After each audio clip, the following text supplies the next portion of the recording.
इससे पहले हमने यूक्लिडियन स्पेस डिस्कस की थी। यूक्लिडियन स्पेस क्या है, फिर उसमें पॉइंट एक स्पेस में आर क्यूब में जो है वो पॉइंट कैसे लोकेट करते हैं, इससे पहले वाले लेक्चर में डिस्कस किया था। आज हम डिस्कस करेंगे tangent vectors. A vector in R cube is oriented line segment or arrow, यानी वेक्टर को हम जो है वो कोई लाइन सेगमेंट या किसी एरो से जो होती है वो लाइन सेगमेंट से या तो होगी नजर आ रही होगी और या कोई एरो इस तरह रिप्रेजेंट होना होगा जी। Vectors are widely used in physics and engineering to describe forces, velocities, angular momenta etcetera. ये इनकी एप्लीकेशन है वेक्टर की फिजिक्स में और इंजीनियरिंग में, यानी फोर्सेस को डिस्क्राइब करने के लिए वेक्टर यूज़ होते हैं, वेलोसिटीज़ को, फिर एंगुलर मोमेंटम वगैरह यूज़ करने के लिए, और बहुत सारी वेक्टर्स की एप्लीकेशन है जो यूज़ होती है। We describe a vector in R cube as an arrow by giving its starting point P and the chain और vector v necessary to reach its end point p plus v। यानी हम vector को are cube में कैसे describe करते हैं कि हम सपोज करते हैं कि एक एरो हम लगाते हैं किधर से, एक स्टार्टिंग पॉइंट से जो जिसको हम कहते हैं पॉइंट ऑफ एप्लीकेशन, यानी उस स्टार्टिंग पॉइंट से हम एक एरो ड्रा करते हैं और कहाँ तक करते हैं, जो वेक्टर v जो उसका वेक्टर पार्ट अगर रिप्रेजेंट कर रहा होता है, यानी उसका जो एंड पॉइंट है वो p प्लस v हो जाता है। p प्लस v पॉइंट तक v भी नेसेसरली वो आर क्यूब में से आएगा, p प्लस v पॉइंट तक p से एक एरो ड्रा करते हैं, वो उसको हम कहते हैं कि वेक्टर इन आर क्यूब। वैसे आपने देखा होगा इससे पहले हम उन्हीं चीज़ों को जनरलाइज कर रहे हैं, क्योंकि इससे पहले जब हम वेक्टर की नोटेशन पढ़ते हैं तो हम वेक्टर नॉर्मली अगर आर प्लेन में भी हमने ड्रा करना होता है तो हम ऑरिजिन पहले सेलेक्ट करते हैं और ऑरिजिन से एक वेक्टर ड्रा करते हैं। इसी तरह अगर स्पेस में हम करते हैं तो एक ऑरिजिन सेलेक्ट करते हैं और फिर उससे एक वेक्टर ड्रा करते हैं। लेकिन यहाँ पे हम उसी चीज़ को जनरलाइज कर रहे हैं कि ज़रूरी नहीं कि एक वेक्टर हम ऑरिजिन से ही स्टार्ट करें, कोई भी स्पेस में पॉइंट लेके और उससे एक एरो लगा दिया जाता है और वो हम वेक्टर रिप्रेजेंट करता है आर क्यूब में। कहाँ तक एरो लगा देते हैं, जो v हमारे पास जो दूसरा पॉइंट होता है और p प्लस v तक। Strictly speaking v just a point of R cube, ये जो v होता है ये भी आर क्यूब का कोई पॉइंट ही होता है, और p प्लस v करते हैं तो उधर p प्लस v तक जो हम बनाते हैं ये वेक्टर, ये हमारे पास एक टेंजेंट वेक्टर आ जाता है जिसका पॉइंट ऑफ एप्लीकेशन p होता है। जैसे यहाँ पे देखें इस फिगर में कि सपोज हमारे पास ये तीन एक्सिस है एक्स वाई जी स्पेस में, ये हमने पॉइंट P ले लिया और पॉइंट P से ये हमने एरो ड्रा कर दिया कहाँ तक, यहाँ पे ये क्या होगा, ये कोई पॉइंट है जो V और P प्लस V पॉइंट तक हमने ये एरो ड्रा कर दिया और इसको हम कहेंगे कि V tangent vector V eight the point P, के point P point of application है और उधर से एक एरो ड्रा कर देंगे कहाँ तक, जो p प्लस v तक चला जाएगा और v भी कोई आर क्यूब में से कोई पॉइंट लिया जाएगा जिसमें ये आ रहा होगा।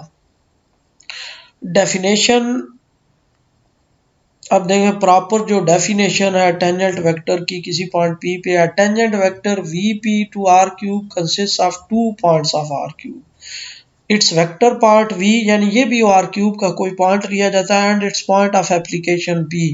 ये इसके लिए दो पॉइंट चाहिए होते हैं, एक जो वेक्टर पार्ट हम कहते हैं और दूसरा पॉइंट ऑफ एप्लीकेशन। अब एग्जांपल देखें कि 1 1 3 सपोज है एक p है और उसके बाद v है 2 3 2, तो vp जो होगा वो क्या है, रन्स फ्रॉम 1 1 3 to 3 4 5। ये 3 4 5 क्या चीज़ है, ये दोनों की एडिशन है, यानी वेक्टर स्टार्ट होगा इस पॉइंट से 1 1 3 से और एंड होगा कहाँ पे, ये इस पे 3 4 5 पे। अब देखिए हम ड्रा करते हैं, इससे पहले भी इस लेक्चर में यूक्लिडियन स्पेस में हमने पढ़ लिया था कि पॉइंट किस तरह हम लोकेट करते हैं। तो हमारे पास स्टार्ट कहाँ से होना है, वेक्टर 1 1 3 पॉइंट से और एंड कहाँ पे होना है 3 4 5 पे। तो पहले 1 1 3 पॉइंट हमने ये ड्रा करना है। इसके लिए आप क्या करेंगे, पहले तो हम करते हैं, आप देखें अगर इसी को देख लें तो 3 पॉइंट लगा ले एक्स एक्सिस पे, 4 वाई एक्सिस पे और 5 जेड एक्सिस पे पॉइंट लगा ले। तो ये हमने लगा लिए 1 2 3 पॉइंट एक्स एक्सिस पे, इसी तरह 1 2 3 4 वाई एक्सिस पे, और फिर इधर भी 1 2 3 4 और 5 जेड एक्सिस पे लगा लिए। अब हमने पहले वी वेक्टर लोकेट करना है, तो वी वेक्टर क्या है जी 1 1 3, यानी एक्स एक्सिस पे हमने इसको एक्स एक्सिस का जो 1 पॉइंट है हमने उस पे ये पॉइंट लगा लिया, फिर उसका जो यूनिट डिस्टेंस है वाई एक्सिस पे उस पे भी हमने लगा लिया, और उसके बाद ये जेड एक्सिस पे जो 3 है इस पे भी हमने लगा लिया। अब आप क्या करेंगे कि 1 इधर पहले एक्स एक्सिस पे यहाँ तक हमने एक लाइन लगा ली, फिर उसके बाद वाई एक्सिस पे यम 1 यहाँ पे है। अब ये जो 1 है इस हमने क्या करना है इस वाई एक्सिस से, क्योंकि हमने पॉइंट ये प्लेन में पहले लोकेट करना है, फिर उसका हम इमेज लेंगे जेड एक्सिस वाली साइड पे ऊपर स्पेस में। तो इसके पैरेलल ये जितना डिस्टेंस बन रहा है इसके पैरेलल इसी डायरेक्शन में हम इतना डिस्टेंस यहाँ पे ले लेंगे, तो ये हमारे पास पॉइंट आ जाएगा 1 1 0। अब ये एक्स वाई प्लेन में हमारे पास पॉइंट आ गया। अब हमने स्पेस में इसको लेके जाना है, तो स्पेस में पॉइंट क्या है 3 यहाँ पे है, तो इसी के 3 के ही पैरेलल यहाँ पे इसको 3 बिल्कुल 3 के पैरेलली बिल्कुल 3 की सीध में ही इससे ये हम वर्टिकल लाइन ड्रा कर देंगे, तो ये हमारे पास जो पॉइंट आ जाएगा ये 1 1 3 पॉइंट आ जाएगा। ये हमारे पास वो पी पॉइंट है और उस वेक्टर का पॉइंट ऑफ एप्लीकेशन है। इसी तरह पी प्लस वी लेंगे, P प्लस वी क्या है 3 4 5, तो एक्स एक्सिस पे ये 3 पॉइंट बना लिया, वाई एक्सिस पे ये 4 पॉइंट हमने लगा लिया और जेड एक्सिस पे 5 पॉइंट ले लिया। फिर इसी तरह डिस्टेंस ये 3 है यहाँ तक, उसके बाद वाई पे क्या है 4 है, तो 1 2 3 4 यहाँ तक जाएंगे, और उसके बाद इसी एक्स एक्सिस के पैरेलल जितना यहाँ से लेके यहाँ तक डिस्टेंस है तो यही डिस्टेंस हम इधर भी लगाएं, इतना ही डिस्टेंस हम ट्रैवल करेंगे तो यहाँ आ जाएंगे। तो ये हमारा पॉइंट कौन सा आ जाएगा एक्स वाई प्लेन में 3 4 और 0 पॉइंट आ जाएगा। ये जब 3 4 और 0 पॉइंट यहाँ पे आ जाएगा तो फिर इसको हम इससे जो 5 हमारा जेड एक्सिस पे पॉइंट है वो ये है, तो उसके पैरेलल बिल्कुल इसी तरह इसकी सीध में हम क्या करेंगे इससे एक वर्टिकल लाइन ड्रा कर देंगे और ले जाएंगे कहाँ तक, जो बिल्कुल इसकी सीध में आ जाएगी। तो ये हमारे पास पॉइंट आ जाएगा 3 4 5। अब वेक्टर यहाँ से लेके यहाँ तक जो वेक्टर है ये हमारे पास टेंजेंट वेक्टर बन गया है एट पॉइंट P, और P पॉइंट क्या है 1 1 3, इस पे ये हमने टेंजेंट वेक्टर बना लिया। इस तरह यानी हम स्पेस में जो टेंजेंट वेक्टर है किसी भी पॉइंट पे, अब ज़रूरी नहीं है कि ये वेक्टर यहाँ से या ओरिजिन से स्टार्ट करें, हमने यहाँ से ये वेक्टर स्टार्ट कर दिया है, तो इस तरह स्पेस में किसी भी पॉइंट को लेके तो हम ये वेक्टर ड्रा कर सकते हैं tangent vector. Equal tangent vectors की डेफिनेशन है जी, two tangent vectors Vp and WQ are equal if and only if they have the same vector part V and W and the same point of application P is equal to Q। यानी ऐसे vector जिनका point of application भी एक हो, vector part भी एक हो, उनको हम कहेंगे कि ये इक्वल टेंजेंट वेक्टर्स है। अब पैरेलल टेंजेंट वेक्टर्स क्या हैं जी, tangent vectors Vp and Vq with the same vector part but different points of application are said to be parallel। यानी फिगर से हम इस तरह लिख सकते हैं कि P ये पॉइंट है, ये पॉइंट ऑफ एप्लीकेशन है, तो ये इसका वेक्टर पार्ट है, ये VP हो गया। इसी तरह एक दूसरा पॉइंट ऑफ एप्लीकेशन है Q, और उधर से उसी की डायरेक्शन में ये वेक्टर ड्रा कर दिया, तो इसको हम कहेंगे VQ। और मैथमेटिकली इनको पैरेलल को कैसे लिख सकते हैं, जिस तरह ऊपर मैंने मेथड बताया है कि V हमारे पास सेम है और P और Q दो डिफरेंट पॉइंट ले लें। सपोज इसी को ले लें, ये V एक ही रखें, P एक ये पॉइंट ले लें 1 1 3, और Q यहाँ पे कोई भी और पॉइंट ले लें 2 1 3 या 1 2 3, फिर P प्लस V जो होगा वो VP वेक्टर हो जाएगा और Q प्लस V जो होगा वो VQ वेक्टर हो जाएगा। तो वो दोनों वेक्टर जो आएंगे वो पैरेलल वेक्टर आएंगे, बिल्कुल उनकी डायरेक्शन एक जैसी होगी। लेकिन उनका पॉइंट ऑफ एप्लीकेशन डिफरेंट होगा। Recognise that V P and V Q are different vectors if P not equal to, क्योंकि एक पी क्यू अगर इक्वल नहीं है, दो डिफरेंट पॉइंट्स हैं, तो उनके लिए फिर ये दोनों डिफरेंट टेंजेंट वेक्टर्स आएंगे। अब एग्जांपल इसकी क्या है या एप्लीकेशन क्या है? Concept of moment of a force, कि जो मोमेंट है जिसको हम टॉर्क कहते हैं, टॉर्क का जो कंसेप्ट है वो डिफरेंट। इसी तरह पैरेलल वेक्टर को दे रहा है, the same force V applied at different points P and Q of a rigid body can produce quite different rotational effects. यानी एक जैसी फोर्स अप्लाई कर की हुई हो, लेकिन दो डिफरेंट पॉइंट्स पे अप्लाई की जाए तो वो डिफरेंट उसका हमारे पास उसका रोटेशनल इफेक्ट आ जाएगा, कि फोर्स वही है लेकिन जो पॉइंट ऑफ एप्लीकेशन है वो डिफरेंट है। तो इस तरह हमारे पास जो रोटेशनल इफेक्ट आएगा वो डिफरेंट आ जाएगा। बिल्कुल इसी तरह आप जैसे इसको देख सकते हैं कि अब देखें कि एक डोर है। अब डोर को अगर सेंटर पे उसका पॉइंट ऑफ एप्लीकेशन लेते हैं और उसको पे फोर्स लगाते हैं तो फिर वो उसका डिफरेंट रोटेशनल इफेक्ट आएगा, और वही फोर्स अगर उसके सेंटर से आगे पीछे कहीं पॉइंट पे लगाते हैं तो उसका डिफरेंट रोटेशनल इफेक्ट आएगा। अब आगे है टेंजेंट स्पेस। ये तो एक टेंजेंट वेक्टर हमने लिया आर क्यूब के एक पॉइंट पे, तो इस तरह आर क्यूब के हर पॉइंट पे एक टेंजेंट वेक्टर बनाया जा, सॉरी एक ही पॉइंट लेके पहले हम लेते हैं, एक पॉइंट पे इनफानाइट टेंजेंट वेक्टर्स बनाए जा सकते हैं। तो वो जो इनफानाइट टेंजेंट वेक्टर्स बनेंगे वो टेंजेंट स्पेस बना देंगे। Let P be a point of R cube, the set T P of R cube consisting of all tangent vector that have P as point of application is called tangent space T of R cube at P. यानी P हमारे पास को point हो तो ऐसा set उस सारे tangent vector जो पी पॉइंट पे बनाए जा सके जिनका पॉइंट ऑफ एप्लीकेशन पी हो, तो वो सारे एक टेंजेंट स्पेस बनाएंगे।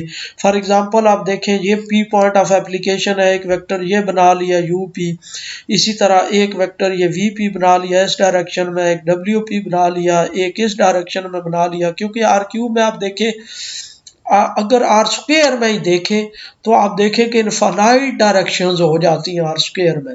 आप इमेजिन करें कि अगर आर स्क्वेयर में एक प्लेन हो तो आप देखें, आप प्लेन में अगर ऑरिजिन को अप्रोच करना चाहें तो आप इनफानाइट डायरेक्शन से अप्रोच कर सकते हैं।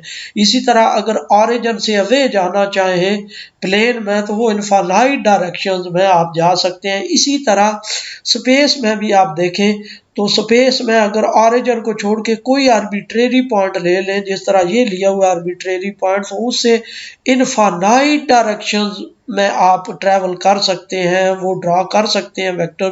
तो वो जितने भी पॉइंट पी से एक फिक्स पॉइंट पी कर लें और उससे जितने भी आप वेक्टर बना सकते हैं, जितनी डायरेक्शन में वेक्टर बना सकते हैं, उन सब की जो कलेक्शन है वो आएगी टीपी ऑफ आर क्यूब, यानी tangent space at point P in R cube. आगे एक रिमार्क है, R cube as a different tangent space at each and every one of its point. ये तो एक पॉइंट हमने लिया है, इसी तरह को दूसरा पॉइंट ले लें आर क्यूब में, उस पे भी इस तरह इनफानाइट टेंजेंट वेक्टर बनाए जा सकते हैं।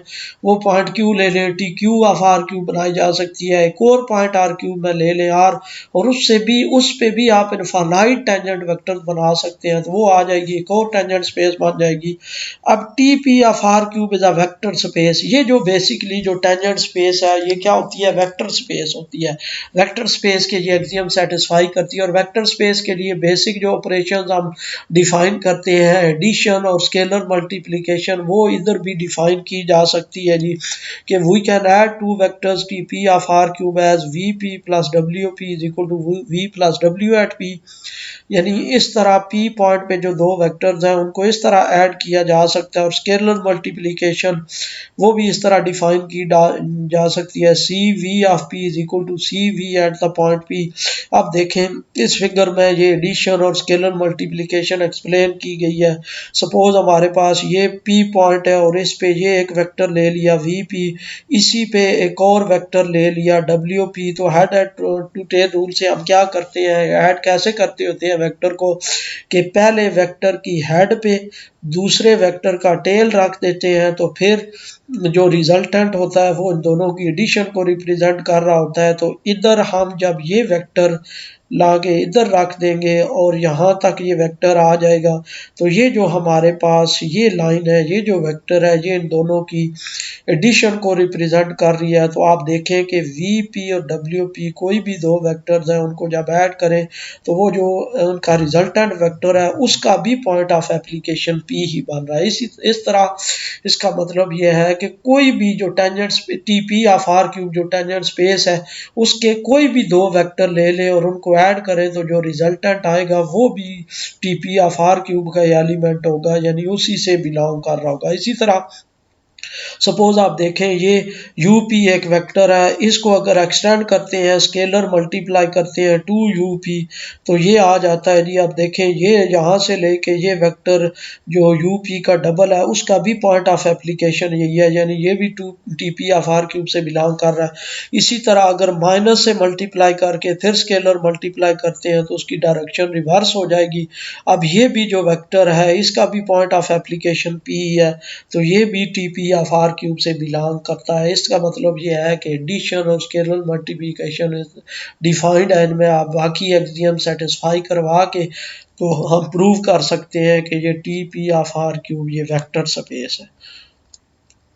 A vector space TP of R cube is isomorphic to R cube, यानी ये जो वेक्टर स्पेस हमने डिफाइन किया TP of R cube ये आइसोमॉर्फिक है R cube के। अब कैसे आइसोमॉर्फिक है जी, the vector space TP of R cube is isomorphic to R cube itself because for a fixed point P the function V to VP is a linear isomorphism from R cube to TP of R cube, यानी ये जो function है जो V को VP पे लेके जाता है ये एक लीनियर आइसोमॉर्फिज्म है। लीनियर आइसोमॉर्फिज्म का मतलब क्या है जी, that is a linear transformation that is one to one around to, यानी कि एक ऐसी ट्रांसफॉर्मेशन है लीनियर ट्रांसफॉर्मेशन जो वन टू वन भी है और अराउंड टू भी है। वन टू वन और अराउंड टू का मतलब ऑब्जेक्टिव है। आप देखें कोई भी आप टीपी ऑफ आर क्यूब का कोई पॉइंट लेते हैं और उसको उसके साथ एक वेक्टर एसोसिएट कर लेते हैं, फिर उसके बाद एक और दूसरा वेक्टर ले लेते हैं डब्ल्यू लेते हैं, फिर उसके साथ एक टेंजेंट वेक्टर एसोसिएट कर देते हैं। इसी तरह और जेड पॉइंट लेते हैं तो उसके साथ एक वेक्टर एसोसिएट कर देते हैं, तो ये एक मैपिंग सी डिफाइन हो जाती है। इस तरह कि सपोज आप देखें ये पॉइंट लिया P, ये यहाँ पे एक पॉइंट लिया V और इसके साथ ये वेक्टर एसोसिएट कर दिया। इसी तरह ये पॉइंट है P और यहाँ पे एक पॉइंट ले लिया U, उसके साथ ये वेक्टर हमने एसोसिएट कर दिया। इसी तरह यहाँ पे एक पॉइंट लिया स्पेस में W और उसके साथ ये एक वेक्टर एसोसिएट कर दिया। तो इस तरह हम एक मैपिंग डिफाइन कर लेंगे कि आर क्यूब के हर पॉइंट के लिए एक टेंजेंट वेक्टर हम बना लेंगे जो P पॉइंट से ओरिजिनेट होगा उस पॉइंट तक। तो इस तरह एक मैपिंग हम डिफाइन कर देते हैं कि आर क्यूब के हर पॉइंट के लिए आर क्यूब के हर पॉइंट के लिए हम एक वेक्टर डिफाइन करें। आर क्यूब के हर पॉइंट के लिए हम एक वेक्टर डिफाइन कर देंगे और ये जो हमारे पास जो फंक्शन होगा या मैपिंग होगी ये एक लीनियर मैपिंग होगी। लीनियर जिसको हम कहेंगे linear transformation one one around to. तो जब हमने आर क्यूब और देखिए वो जो पॉइंट हम ले रहे हैं वो किधर से ले रहे हैं, आर क्यूब से पॉइंट ले रहे हैं और उसके साथ एक टेंजेंट वेक्टर एसोसिएट कर रहे हैं जो P पॉइंट से ओरिजिनेट हो रहा है। तो इस तरह इसका मतलब ये है कि T P of R cube का जो हर वेक्टर है वो आर क्यूब के हर पॉइंट के साथ एसोसिएट हो रहा है। तो इस तरह फिर हम इसका कह सकते हैं कि T P of R cube हमारे पास वो आइसोमॉर्फिक है आर क्यूब के। क्यों? क्योंकि आर क्यूब का जो हर पॉइंट है उसके साथ एक टेंजेंट वेक्टर एसोसिएट कर रहे हैं जो पी से जनरेट हो रहा है उस पॉइंट तक, और वो फिर जब ये एक मैपिंग सी डिफाइन हो रही है 1-1 और ऑन टू मैपिंग, इसलिए हम कह रहे हैं कि जो T P of R cube है वो आइसोमॉर्फिक है आर क्यूब के। अब एग्जाम्पल इसकी ये T P of R cube की देखें एप्लीकेशन, यानी the gravitational force field of the earth, यानी अर्थ की जो ग्रेविटेशनल फोर्स फील्ड है, it assigns to each point of space of a force directed at the centre of the earth. दो gravitational force है, force of gravity हम क्या कहते हैं कि जो अर्थ है वो हर ऑब्जेक्ट को अपने सेंटर की तरफ अट्रैक्ट करती है। तो आप देखें कि कोई भी जो ऑब्जेक्ट है अर्थ पे जब वो टुवर्ड सेंटर, तो वो ये जो ग्रेविटेशनल फोर्स है उस ऑब्जेक्ट से लेके अर्थ के सेंटर की तरफ, तो ये एक लाइन बना रही है, ये एक फोर्स को रिप्रेजेंट कर रही है, ये एक वेक्टर जो है वो फोर्स को रिप्रेजेंट कर रहा है। इसी तरह दूसरे ऑब्जेक्ट वो भी अर्थ के सेंटर की तरफ अट्रैक्ट हो रहा है तो उससे भी एक वेक्टर बन रहा है। तो इस तरह ये देखें कि जितने भी अर्थ पे ऑब्जेक्ट्स हैं, जितनी भी बॉडीज हैं, उनसे एक वेक्टर अर्थ के सेंटर की तरफ ड्रा किया जा सकता है, और ये सारे जो बनाएंगे वो टेंजेंट स्पेस बनाएंगे विद पॉइंट ऑफ एप्लीकेशन या विद मर्जिंग पॉइंट कौन सा होगा, सेंटर ऑफ द अर्थ। आगे है जी आर्बिट्रेरी वेक्टर फील्ड। यहाँ तक तो हमने एक टेंजेंट स्पेस बनाई है या एक वेक्टर फील्ड बनाई है या वेक्टर स्पेस बनाई है जो किसी पॉइंट पी पे बनाई है। तो अब हम आर्बिट्रेरी वेक्टर फील्ड डिफाइन कर सकते हैं। किस तरह? Vector field V on R cube is a function that assigns to each point P of R cube a tangent vector V P to R cube at P. यानी ये जो arbitrary vector field है ये एक ऐसा function है जो point P R cube के पॉइंट पी के हर पॉइंट के साथ एक टेंजेंट वेक्टर एसोसिएट किया जा सकता है, और फिर उन सब की जो कलेक्शन है।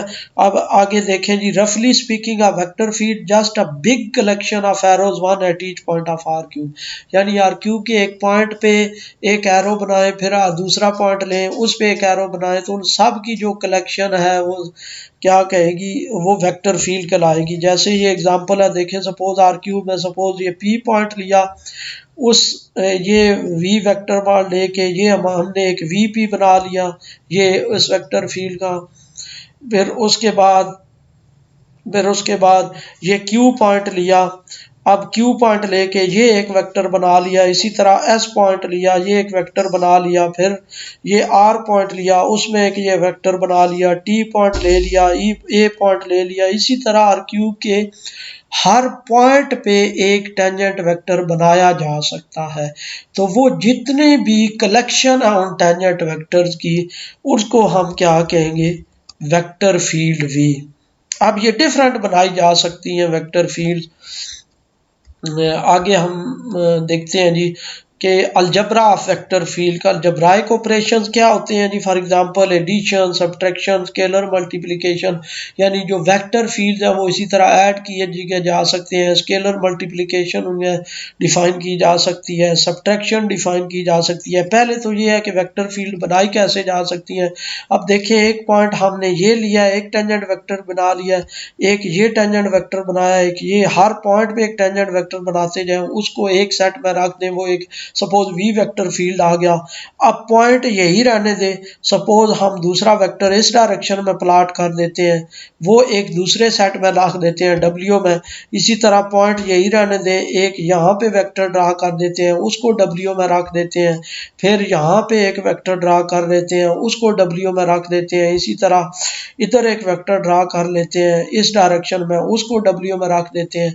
तो हर पॉइंट पे इस इन डायरेक्शंस के डिफरेंट एक एक वेक्टर बनाते जाएं, उसको डब्ल्यू सेट में रखते जाएं, तो इस तरह एक डब्ल्यू वेक्टर फील्ड बन जाएगी। इसी तरह कोई तीसरी वेक्टर फील्ड बनानी हो, फिर इसी तरह हर एक पॉइंट पे एक और डायरेक्शन में एक वेक्टर बनाते जाएं एक एक, और उसको तीसरे सेट में रखते जाएं, वो तीसरी वेक्टर फील्ड बन जाएगी। इसी तरह बहुत सारी वेक्टर फील्ड्स आप बना सकते हैं। अब वो जो वेक्टर फील्ड्स हैं बहुत सारी, उन वेक्टर फील्ड्स में ये अलजब्राइक ऑपरेशन इंट्रोड्यूस करवाए जा सकते हैं, यानी उनको ऐड किया जा सकता है, सब्ट्रैक्ट किया जा सकता है, या स्केलर मल्टीप्लाई किया जा सकता है। अब वो addition of real valued functions F and G. अब दो रियल वैल्यूड फंक्शंस हो तो हम उनको ऐड कैसे करते हैं? It is possible to add F and G because it is possible to add their values at each point. कि दो जो रियल वैल्यूड फंक्शंस है वो ऐड किए जा सकते हैं। किस तरह कि कोई भी जो सपोज एफ है और जी है, इनकी किसी भी पॉइंट पे वैल्यू, यानी सपोज पी पॉइंट ले लें, एफ ऑफ पी जो वैल्यू आ रही है और जी ऑफ पी जो वैल्यू आ रही है, उन दोनों को ऐड करें तो हमारे पास वो इन दोनों का फंक्शन का सम देगा। इसी तरह को दूसरा पॉइंट क्यू ले लें, F of Q, G of Q, उन पे इनकी जो वैल्यू आ रही है उन दोनों को ऐड करें, तो इसी तरह हर पॉइंट पे दोनों फंक्शन ऐड किए जा सकते हैं। तो इस तरह उनका एडिशन पॉसिबल है कि एफ प्लस जी हम फाइंड कर सकते हैं। इसी तरह हम दो वेक्टर फील्ड को भी ऐड कर सकते हैं। किस तरह के, कोई हमने पॉइंट पी ले लिया, उस पॉइंट पी पे जो वी पी है, यानी जो वी वेक्टर फील्ड का टेंजेंट वेक्टर है, और डब्ल्यू पी जो डब्ल्यू टेंजेंट वेक्टर फील्ड का जो वेक्टर है, in the same vector space T P of R cube. तो ये जो दोनों होंगे, क्योंकि उनका पॉइंट ऑफ एप्लीकेशन बिल्कुल सेम होगा जिस तरह हमने पहले डिफाइन किया। आप देखें, ये जो वेक्टर है ये सपोज वी पी से बिलोंग करता है, और इधर कोई वेक्टर होगा जो डब्ल्यू पी से बिलोंग करता है, तो उन दोनों का पॉइंट ऑफ एप्लीकेशन एक होगा। जब पॉइंट ऑफ एप्लीकेशन होगा, जिस तरह हम ऊपर देख चुके हैं कि उन दोनों को फिर ऐड किया जा सकता है इस तरह। तो इस तरह हर पॉइंट पे P Q R S T A, her point पे जो वी का वेक्टर है, टेंजेंट वेक्टर है, और डब्ल्यू का टेंजेंट वेक्टर है, उन दोनों को ऐड कर लेंगे, और वो जो ऐड करेंगे उनका भी वो रिजल्टेंट जो होगा वो उसी पॉइंट पे ही होगा। तो इस तरह पूरी वेक्टर फील्ड्स को ऐड किया जा सकता है। Consequently, we can add v and w by adding their values at the point. The formula for this addition thus the same for addition of functions। तो ये फार्मूला बिल्कुल उसी तरह होगा जिस तरह हम फंक्शन ऐड करते हैं कि v plus W at P किसके इक्वल होगा, v of p plus W of p के। p पॉइंट पे जो इसका टेंजेंट वेक्टर v का बन रहा है वो, और p पॉइंट पे जो w का टेंजेंट वेक्टर बन रहा है, इन दोनों को ऐड कर लेंगे तो वो क्या आ जाएगा, एडिशन ऑफ फंक्शंस। इस तरह हम we call it the pointwise principle. हम इसको कहते हैं पॉइंट वाइज प्रिंसिपल। क्यों पॉइंट वाइज प्रिंसिपल कहते हैं कि एक पॉइंट पी लिया, इन पे इन दोनों वेक्टर, ये जो वी और डब्ल्यू वेक्टर स्पेसिस के टेंजेंट वेक्टर है, इनको ऐड कर लिया। फिर क्यू पॉइंट लिया, इन पे इन दोनों टेंजेंट वेक्टर्स के वेक्टर को ऐड कर लिया। फिर आर पॉइंट लिया, उस पे दो टेंजेंट वेक्टर को ऐड कर लिया। तो इस तरह हर पॉइंट पे इन दोनों वेक्टर स्पेसिस के जो टेंजेंट वेक्टर्स हैं उनको ऐड करते जाएंगे। रिजल्ट क्या आएगा कि ये दोनों टेंजेंट वेक्टर्स ऐड की जा सकती हैं, और किसी भी पॉइंट पे इनकी वैल्यू इस तरह कैलकुलेट की जा सकती है। आगे है जी scalar multiplication. If F is a real valued function on R cube and V is a vector field on R cube, then F V is defined to be the vector field on R cube such that F को real valued function हो और v उसका कोई vector field हो, तो हम इसको ऐसे डिफाइन कर सकते हैं कि एफ वी ऑफ p किसके इक्वल आएगा, F of p v of p, यानी किसी पॉइंट p पे जो टेंजेंट वेक्टर फील्ड का जो टेंजेंट वेक्टर है वो, और इस पॉइंट पे कोई फंक्शन की जो वैल्यू आ रही है उसको इसके साथ मल्टीप्लाई कर दें। तो इस तरह हर पॉइंट पे एक स्केलर मल्टीप्लिकेशन भी डिफाइन की जा सकती है। अब उधर एक एक स्केलर ले रहे थे, तो इस तरह हर पॉइंट के लिए वो फंक्शन की वैल्यू, इधर ये जो रियल वैल्यूड फंक्शन हमने डिफाइन किया होगा, सपोज हम डिफाइन कर देते हैं F of X equal to X square. अब पी पॉइंट लेते हैं, तो पी पॉइंट पे तो जो उसकी वैल्यू होगी एफ ऑफ पी जो आ रहा होगा हमारे पास ए डॉट जो भी हम उसमें डिफाइन करेंगे रियल नंबर, तो वो जो हमारे पास आ रहा होगा उसको इससे मल्टीप्लाई कर देंगे तो वो हमारे पास आ जाएगा जी, स्केलर मल्टीप्लिकेशन आ जाएगी। अब ये 3 टाइप की ये स्पेशल वेक्टर फील्ड्स हैं, आगे हम डिफाइन करेंगे। ये स्पेशल वेक्टर फील्ड्स हैं जो हम बेसिस के तौर पे भी यूज़ कर सकते हैं किसी भी वेक्टर फील्ड्स के लिए। 3 special vector fields in R cube can be introduced that serve as a basis for all vector fields। जिस तरह हम कहते हैं कि कोई भी जो वेक्टर स्पेस है उसकी कुछ बेसिस होती हैं। बेसिस का मतलब क्या है कि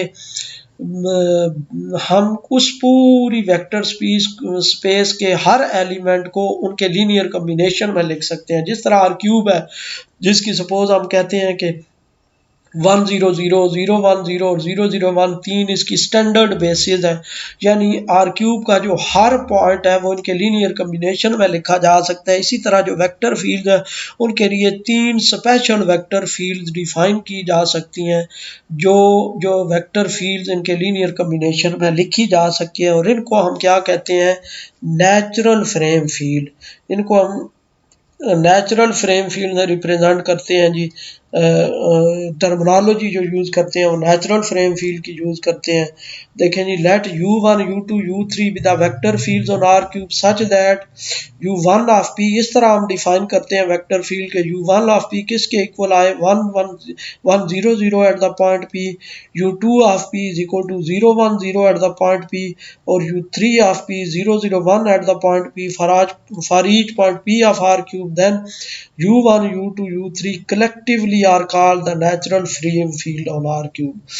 के हम इन तीनों को जो कंबाइन है हम इनको कहेंगे कि ये वेक्टर फील्ड। जिस तरह ऊपर हमने कंसेप्ट लिखा है कि आर्बिट्रेरी वेक्टर फील्ड v कैसे बनाई जा सकती है, कि v वेक्टर फील्ड के एक पॉइंट p लिया उस पर एक टेंजेंट वेक्टर बना लिया है, q पॉइंट लिया उस पर एक टेंजेंट वेक्टर बना लिया है, r पॉइंट लिया उस पर एक टेंजेंट वेक्टर बना लिया। उन सारे टेंजेंट वेक्टर्स को जब एक सेट में लिख लें, कंबाइन कर लें, तो वो हमारे पास एक वेक्टर फील्ड v बन जाती है। इसी तरह यहाँ पे जिस तरह ये है कि सपोज ये vp है, ये uq है और wq है, इसको हम डिफरेंट इन सब को जब हम कंबाइन करते हैं तो वो एक वेक्टर फील्ड v बन जाती है। इसी तरह आप देखें, अब हम रिस्ट्रिक्ट अगर कर दें कि सपोज हमारे पास P पॉइंट और P पॉइंट से हमने ये जो x1 डायरेक्शन है इस पे एक ये यूनिट वेक्टर बना लिया, यानी एक ऐसा वेक्टर जिसकी लेंथ 1 है। इसी तरह इस पॉइंट P पे हमने एक ऐसा वेक्टर बना लिया जो y डायरेक्शन में है और इसकी यूनिट लेंथ है। इसी तरह इस पे एक तीसरा वेक्टर बना लिया जो z डायरेक्शन में है, क्योंकि इनफाइनाइट डायरेक्शन में इस P पॉइंट पे टेंजेंट वेक्टर बनाए जा सकते हैं जिस तरह अभी हमने पढ़ा TP ऑफ R क्यूब। लेकिन हम क्या कह रहे हैं, इस पॉइंट P पे एक ही वेक्टर ड्रा कर रहे हैं जो x एक्सिस के अलोंग है और यूनिट लेंथ है उसकी। इसी तरह y एक्सिस के अलोंग है और उसकी यूनिट लेंथ है, और इस तरह z एक्सिस के अलोंग है उसकी यूनिट लेंथ है। फिर एक q पॉइंट ले लिया, इस पे ये तीन वेक्टर्स ऐसे बना लिया x y और z डायरेक्शन में जिनकी यूनिट लेंथ है। इसी तरह r पॉइंट लिया, इस पे ये तीन वेक्टर्स बना लिए जिनकी यूनिट लेंथ है। फिर s पॉइंट लिया और उस पे ये वेक्टर बना लिए, एक ये वेक्टर, एक ये वेक्टर और एक ये वेक्टर, तो और इस जिनकी यूनिट लेंथ है। अब हम क्या करेंगे, ये वेक्टर चूज कर लिया, इसको क्यू वाला ये वेक्टर चूज कर लिया, आर वाला ये वेक्टर चूज कर लिया, एस वाला ये वेक्टर चूज कर लिया। इसी तरह आर क्यूब के हर पॉइंट पे जो एक्स डायरेक्शन में यूनिट वेक्टर बन रहे हैं उन सब को कंबाइन कर दिया तो वो हमारे पास वेक्टर फील्ड बन जाएगी U1। इसी तरह हर पॉइंट पे ये जो y एक्सिस की डायरेक्शन में यूनिट वेक्टर बन रहे हैं इन सब को कलेक्ट करके कंबाइन एक ही सेट में रख देंगे तो वो हमारे पास वेक्टर फील्ड बन जाएगी U2। इसी तरह z एक्सिस की डायरेक्शन में आर क्यूब के हर पॉइंट पे जो यूनिट वेक्टर बन रहे हैं उनको एक सेट में रख देंगे तो वो हमारे पास वेक्टर फील्ड बन जाएगी U3। और ये जो तीनों वेक्टर फील्ड्स हैं U1 U2 U3, क्योंकि इन तीनों में जो वेक्टर्स आ रहे हैं वो यूनिट वेक्टर्स आ रहे हैं सारे। U1 में सारे यूनिट वेक्टर्स हैं जो x डायरेक्शन के में है, U2 में सारे यूनिट वेक्टर्स हैं जो y डायरेक्शन में, और U3 में सारे वो यूनिट वेक्टर्स हैं जो z डायरेक्शन में। तो इसको हम क्या कहेंगे, natural frame field. Natural frame field.